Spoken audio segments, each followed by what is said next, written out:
di tangannya batu, akan balikkan kepada muka Rasulullah. Beli zia Rasulullah, disuruh kali Rasulullah SAW. Asyik suruh Abu Bakar, tenang, tunggu.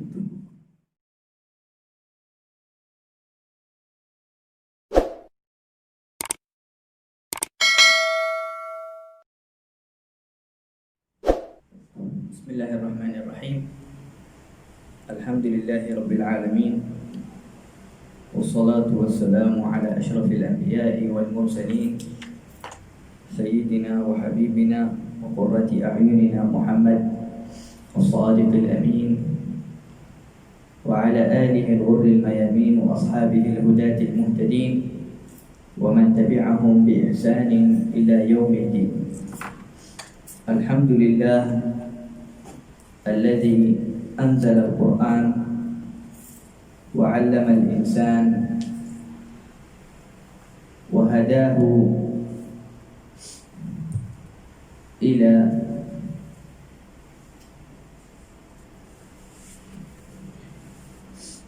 al-hidayati wal burhan.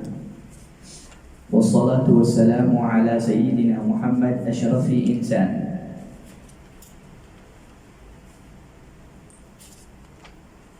wa ala alihi wa sahbihi al-hisan az-ziyan wa man tabi'ahum bi ihsanin ila akhir zaman, amma ba'd.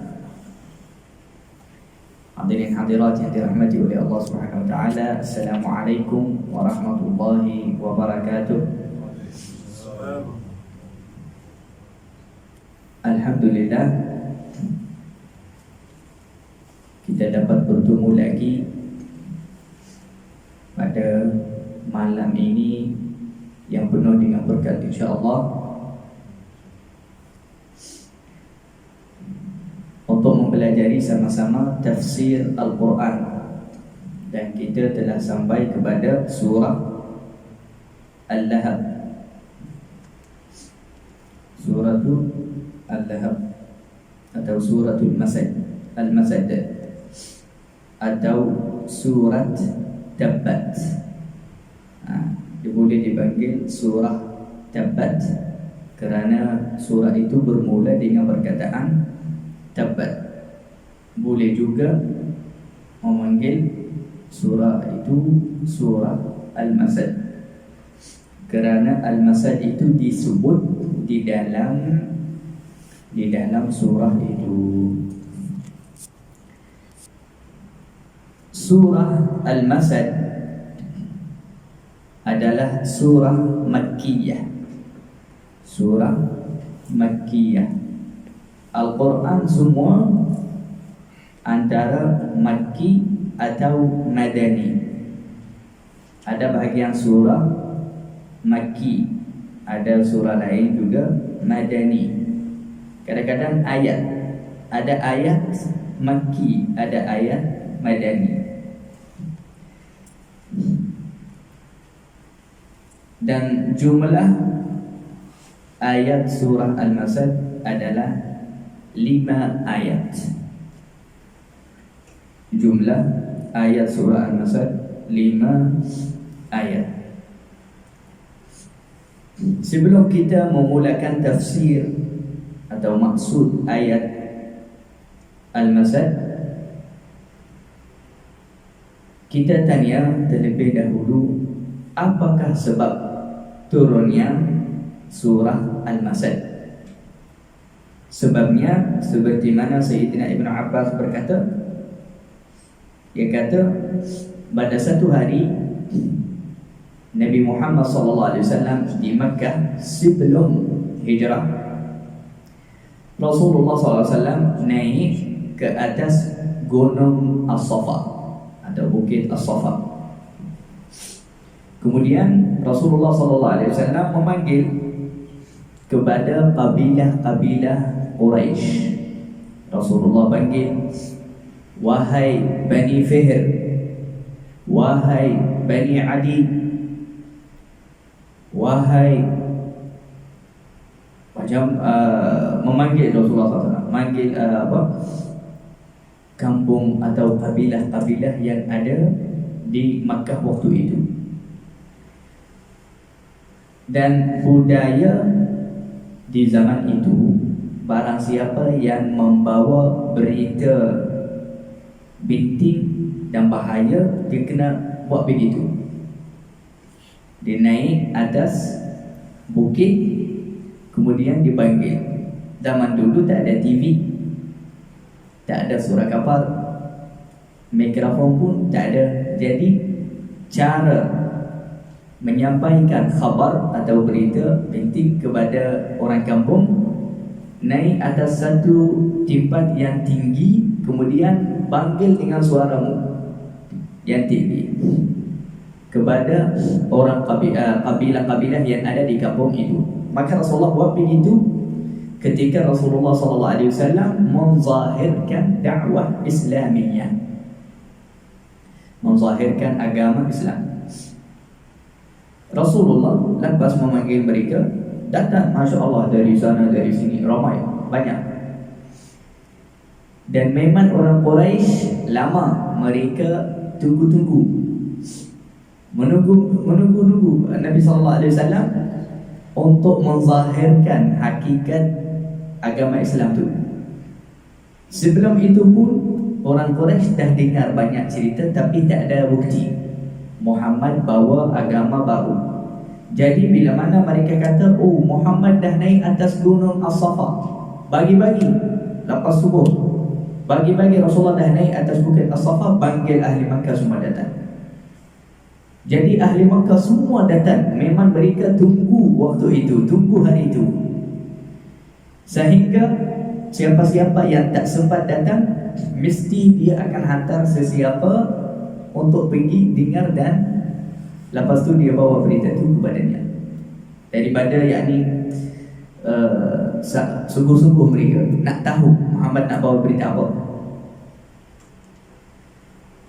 Lepas mereka berkumpul semua, ahli Makkah semua, Rasulullah SAW tanya mereka terus. Dia kata, Ara'aytum law akhbartukum bi anna khaylan fi hadzal wadi akuntum musaddiqiyyan? Qalu na'am ma jarrabna 'alayka kadiban qat. Nabi tanya mereka, sekiranya kalau saya bagi tahu sekarang, belakang bukit ini ada satu tentera, banyak kuda yang membawa senjata, dan ada satu tentera yang besar mahu berang kamu, wahai ahli Makkah. Adakah engkau semua akan percaya tak?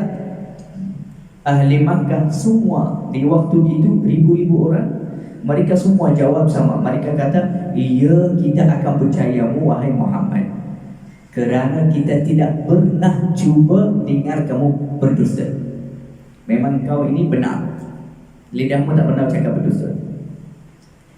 Lepas tu Nabi SAW terus memberitahu, inni nadhirun lakum baina yaday adzabin syadid. Sesungguhnya aku memberi ingatan sekarang. Kalau kamu semua bersaksi saya tidak pernah berdusta, saya benar, jadi saya beritahu sekarang kepada kalian semua, aku memberi ingatan, sesungguhnya ada selepas kehidupan di dunia ini azab di sisi Allah. yakni ada akhirat, ada bangkitan nanti di bumi mahsyar selepas kita wafat. Maka banyak daripada mereka tak suka, daripada orang kafir tak suka berita itu, kerana lawan hawa nafsu mereka. Mereka tidak mahu dengar Muhammad ucap begitu. Tapi yang paling jahat dari mereka, kebanyakan mereka diam dan balik. Cuma yang paling jahat daripada mereka semua Abu Lahab. Abu Lahab tu pakcik Rasulullah, pakcik Rasulullah SAW. Dan dua-dua anaknya lelaki kahwin dua-dua perempuan anak Rasulullah SAW. Abu Lahab tu anak dia, yakni anak Rasulullah, dua perempuan menantu kepada Abu Lahab. yakni sebelum berbesar. Maka Abu Lahab bangun waktu itu mengucapkan kepada Rasulullah, tabban laka sa'iral yawm. Tabban itu macam mencarut atau menghinakan kepada Rasulullah, perkataan tabban.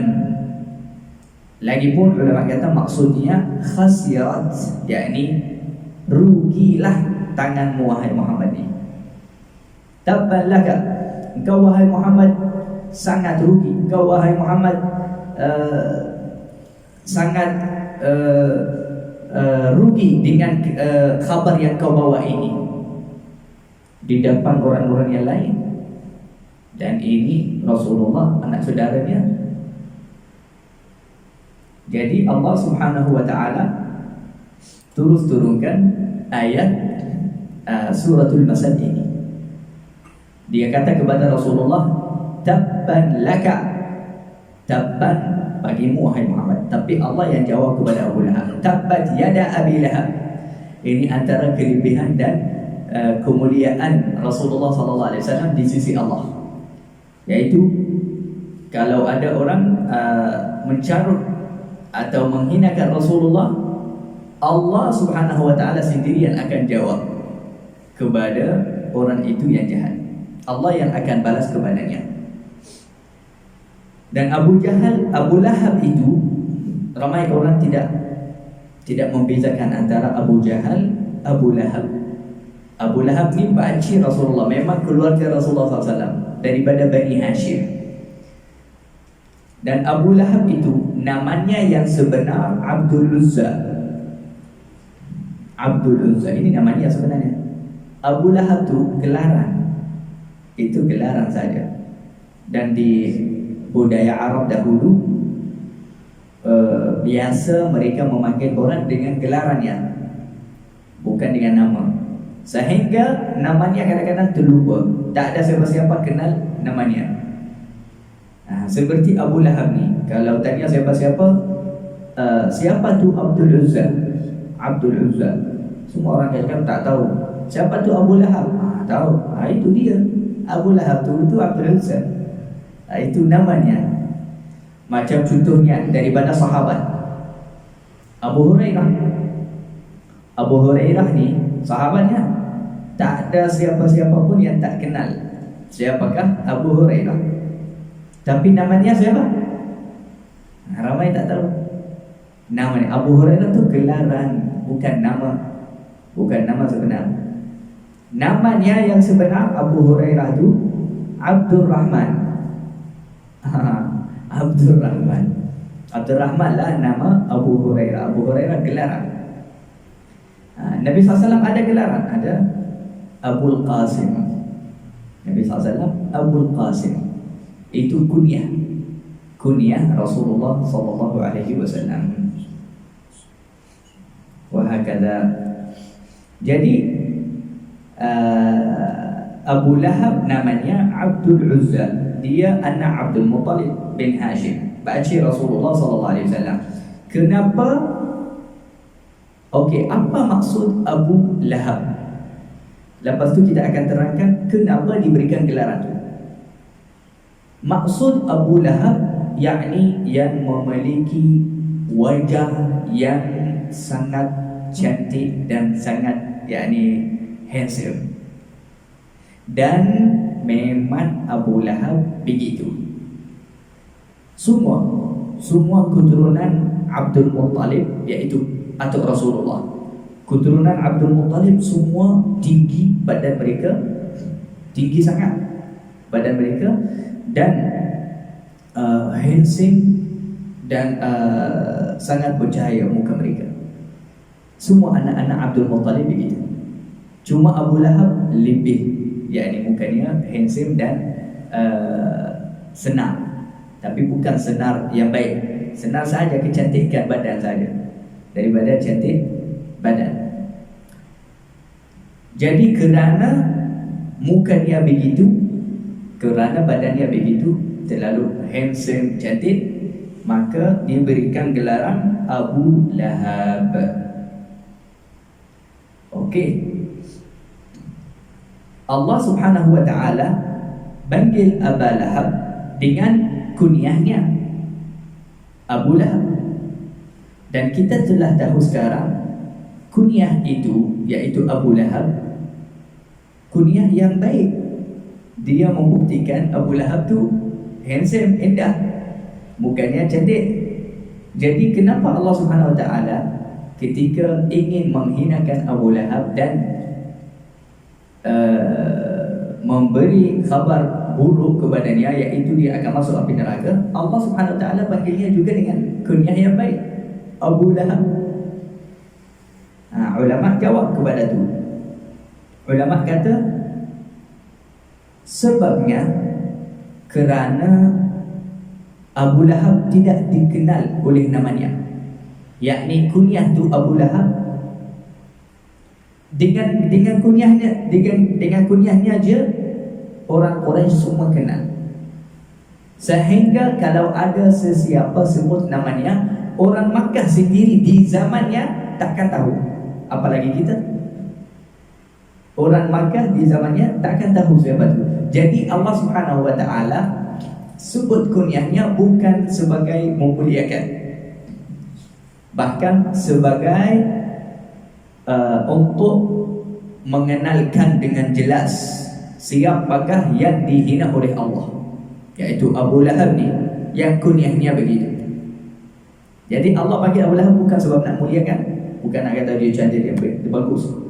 Kerana kalau sebut namanya, tabbat yada Abdul Uzza wa tab, ramai orang kata Abdul Uzza yang mana? Siapa tu? Dia pun sendiri cakap, bukan maksudnya saya, orang lain. Macam tu. Tapi tak, Abu Lahab. Memang tak ada siapa-siapa di Makkah kunyahnya Abu Lahab. Engkau yang dimaksudkan oleh kehinaan itu.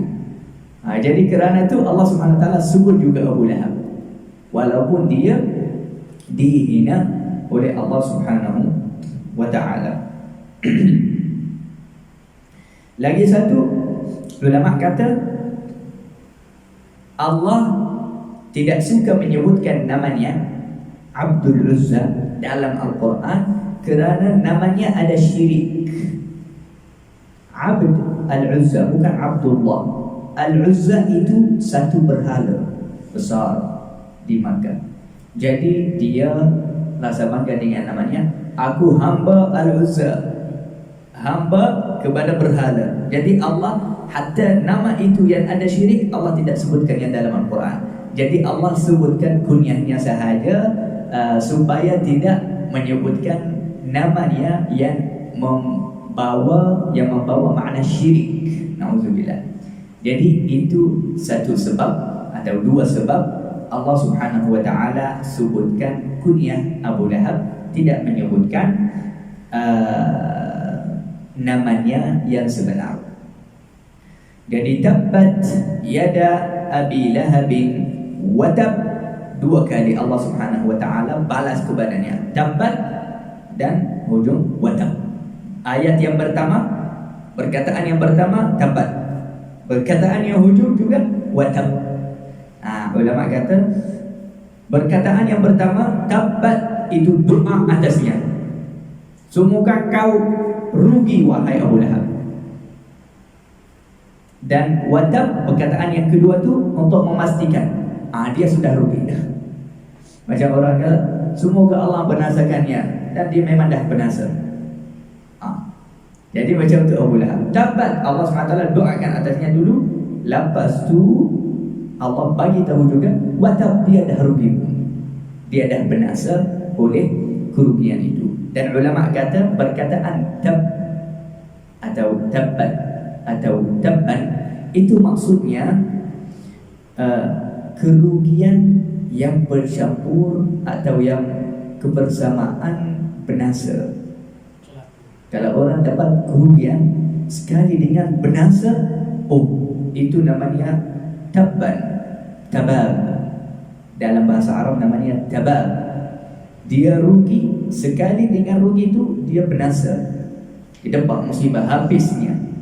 Jadi Allah Subhanahu wa taala telah putuskan hukum atas Abu Lahab, dia akan rugi dunia dan akhirat.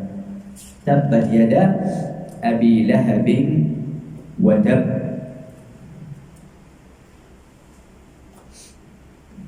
Ma aghna anhu maluhu wa ma kasab. Okey, kenapa Allah Subhanahu wa taala kata tabbat yada? Telah rugi tangan Abi Lahab. Kenapa?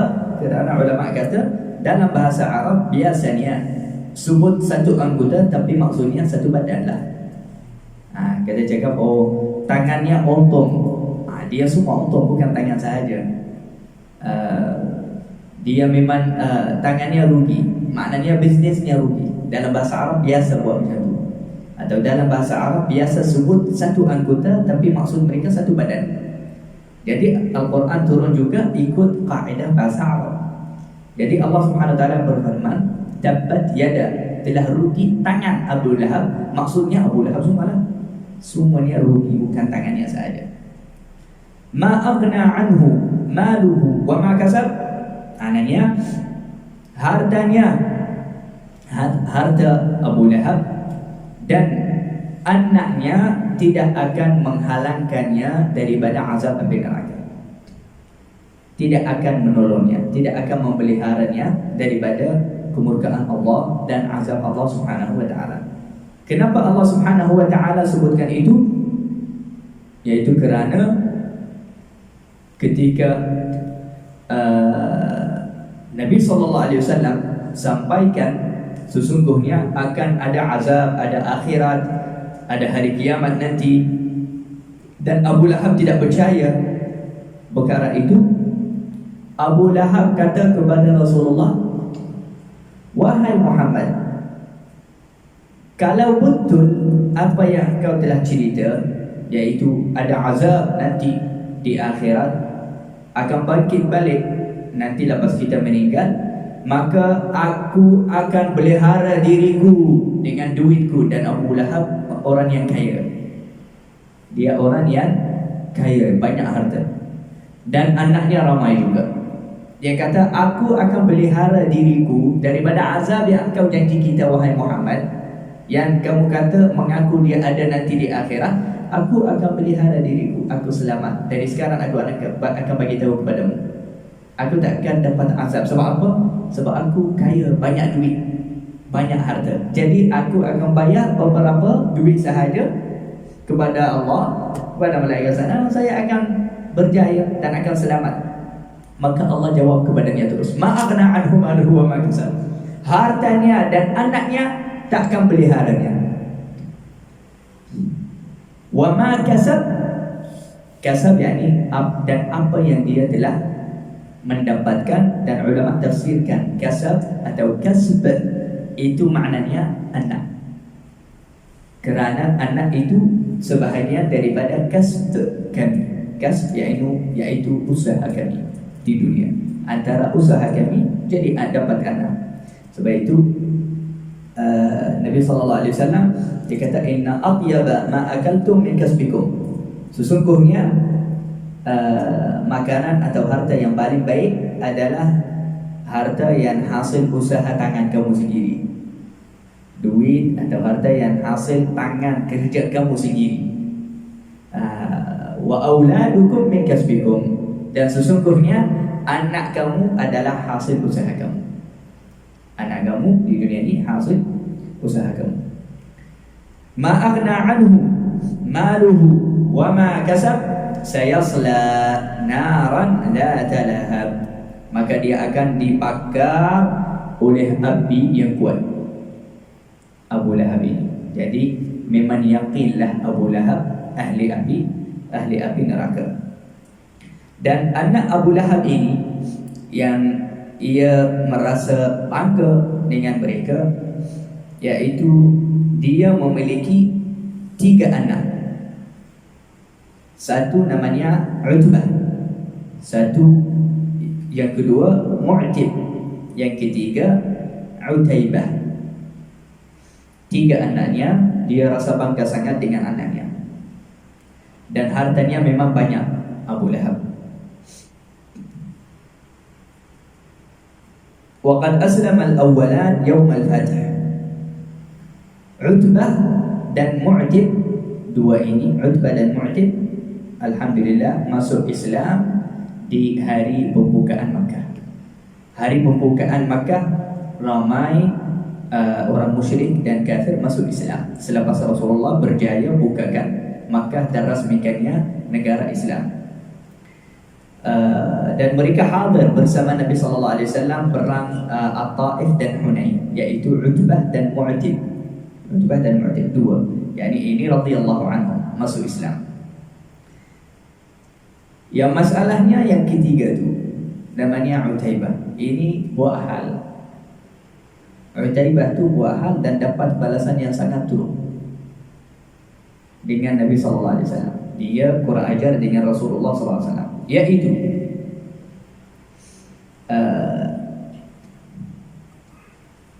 dia tak masuk Islam, Utaibah, dan dia kahwin Ummu Kulthum, anak Rasulullah. Ummu Kulthum, anak Rasulullah sallallahu alaihi wasallam. Utbah anaknya yang Islam, tapi sebelum Islam dia kahwin Ruqayyah. Jadi Ruqayyah dan Ummu Kulthum kahwin dengan Utbah dan Utaibah. Utbah alhamdulillah masuk Islam lepas buka Makkah. Utaibah tu tak masuk Islam. Lepas turunnya surah Al-Masad ni, tempat tiada Abi Lahab, sebab surah ni menghinakan Abu Lahab dan isterinya, iaitu Hammalatul Hatab. Jadi lepas turunnya surah itu, Abu Lahab tambah lagi geram dan dendam kepada Rasulullah. Isterinya lagi turun daripada Abu Lahab. Dua-duanya dendam kepada Rasulullah. Dia kata kepada anaknya dua, Utbah dan Utaibah, Abu Lahab kata, aku bersumpah atas kamu berdua ini untuk menceraikan sekarang anak Muhammad. Biarlah Muhammad susah dan sedih. Dia berani hina saya dan mengaku itu Quran daripada Tuhan. Sekarang ceraikan anak dia atau saya tak mengaku kamu anak saya. Yani dia nak, Rasulullah rasa sedih. Tiba-tiba anaknya balik kepada rumah, dicerai dengan cara hina. Maka dua-dua ceraikan anak Rasulullah SAW. Rasulullah sedih waktu tu. Yani anaknya balik macam tu, dah jadi tak ada suami macam tu. Ini ujian untuk Rasulullah SAW, ujian dakwah Rasulullah SAW. Dua-dua anaknya perempuan dicerai satu hari macam tu sebagai dendam dan balas sahaja kepadanya dan kepada agama yang dibawa oleh Rasulullah SAW. Cuma Utbah itu yang nanti masuk Islam, dia cerai, habis cerita. Utaibah tu kurang ajar. Dia tak ada adab, dia keras dan buat hal dengan Nabi SAW. Waktu itu dia nak musafir kepada Syam, kepada Syria, Palestin macam tu dengan ayahnya Abu Lahab.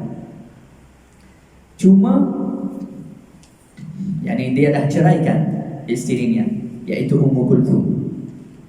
Sebelum dia musafir, sebelum keluar daripada Makkah, dia telah berazam. Dia kata kepada ayahnya, kepadanya, okey, tunggu sekejap. Sebelum saya keluar dari Makkah pergi kepada Syam, biarlah saya seronok sikit. Nak buat apa?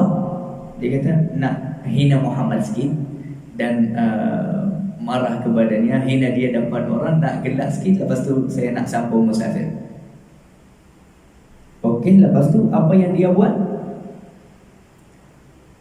Dia datang kepada Rasulullah, dia kata, ya Rasulullah, wahai Muhammad, sesungguhnya aku ni kafir dengan An-Najmi Idha Hawa, yakni dengan Al-Quran.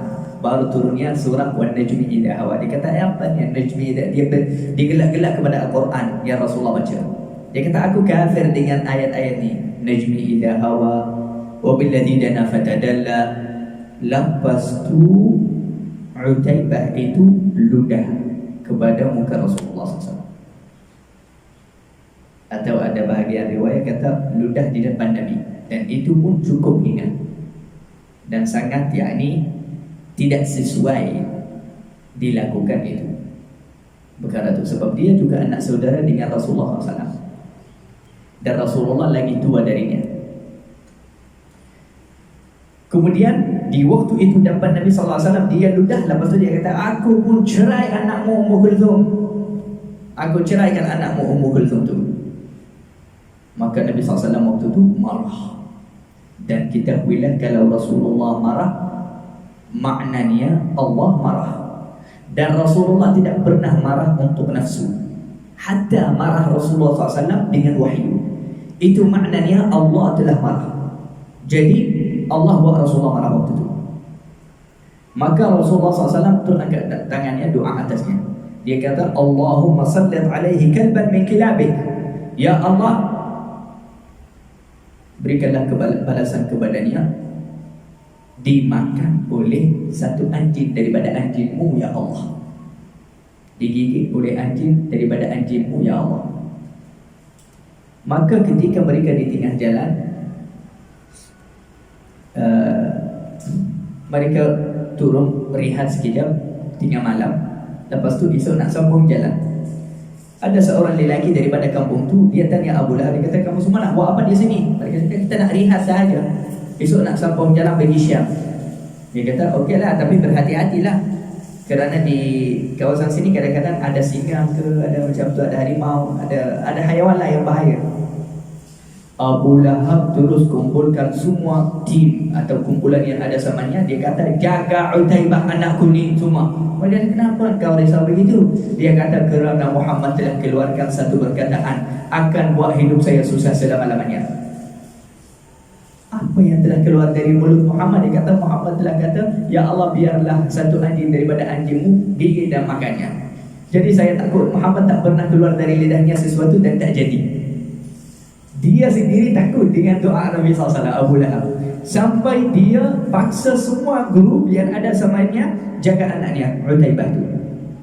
Nanti mereka biar dia tidur di tengah, yang lain semua tidur bulat di antaranya, supaya jaga dia dengan benang. Tiba-tiba, subhanallah, datangnya seekor singa yang begitu besar, luar biasa. Dia masuk di gulungan mereka, tiba mereka baring tidur semua. Dia bau satu persatu daripada mereka. Seolah-olah dia cari sesuatu yang dia kenal.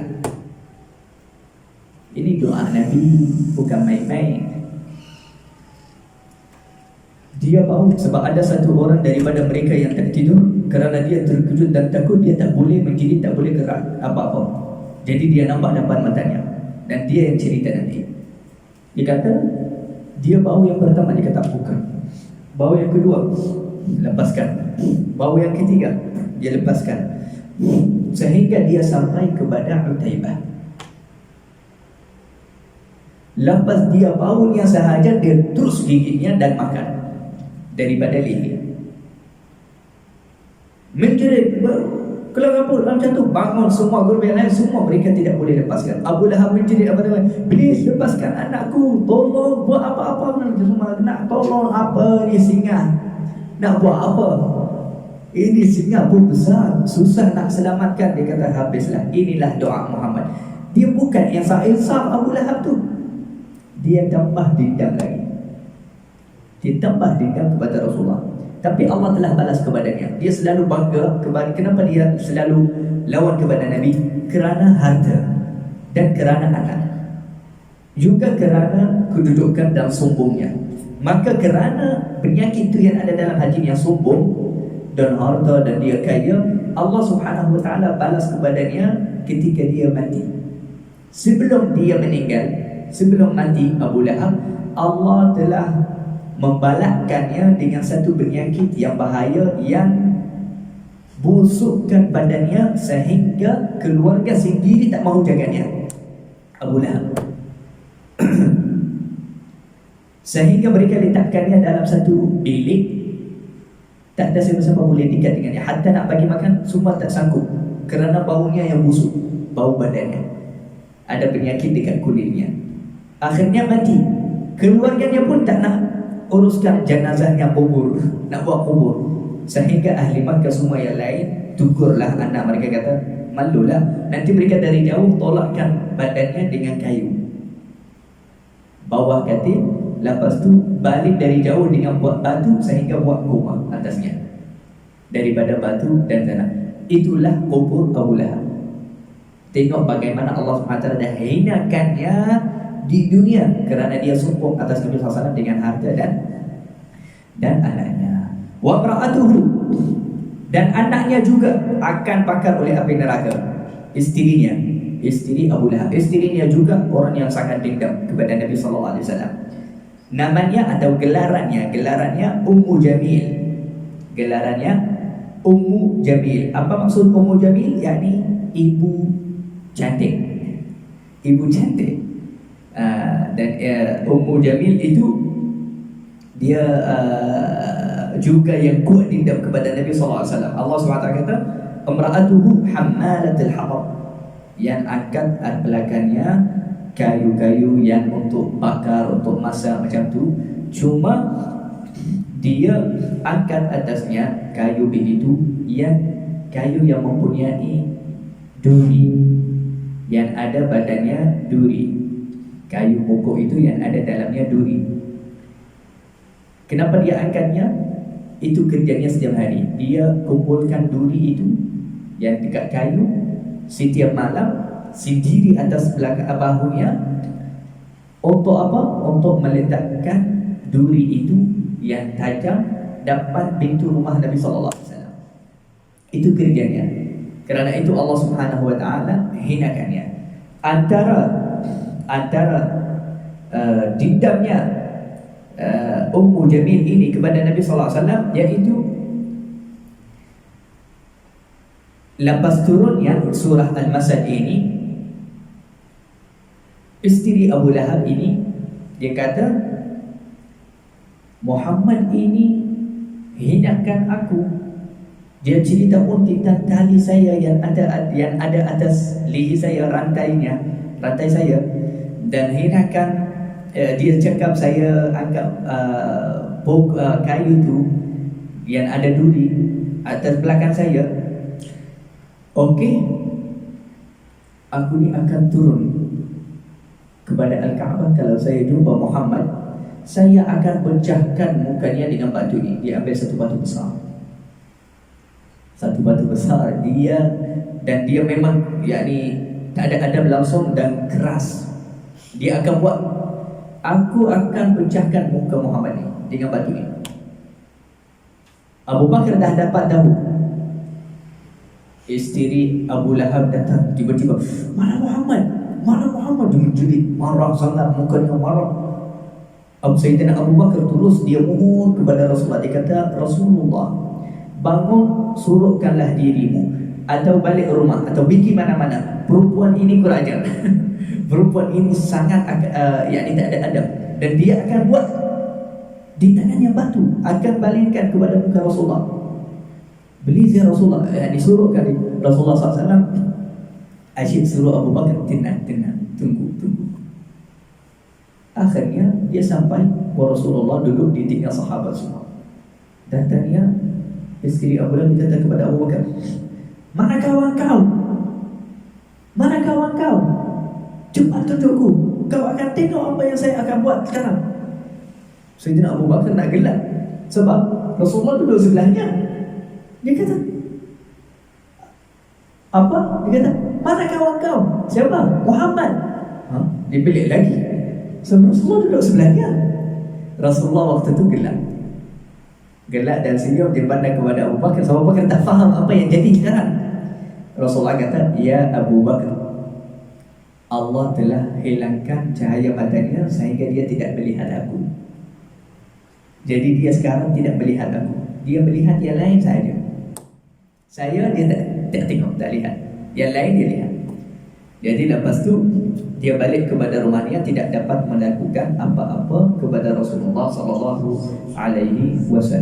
Begitulah akibat dan balasan Allah kepada sesiapa sahaja yang hina Rasulullah, yang dendam kepada Rasulullah, yang cuba lawat kepada agama Rasulullah sallallahu alaihi wasallam. Semoga Allah Subhanahu wa taala penuhkan hati kita dengan cinta Rasulullah sallallahu alaihi wasallam, penuhkan hati kita dengan ta'zim kepada Nabi sallallahu alaihi wasallam. Sallallahu ala sayyidina Muhammadin wa ala alihi wa sahbihi ajma'in. Walhamdulillahi rabbil alamin. Insyaallah kuliah yang akan datang kita akan tafsirkan surah Idza Jaa Nasrullahi wal Fath. Assalamualaikum warahmatullahi wabarakatuh. Waalaikumsalam.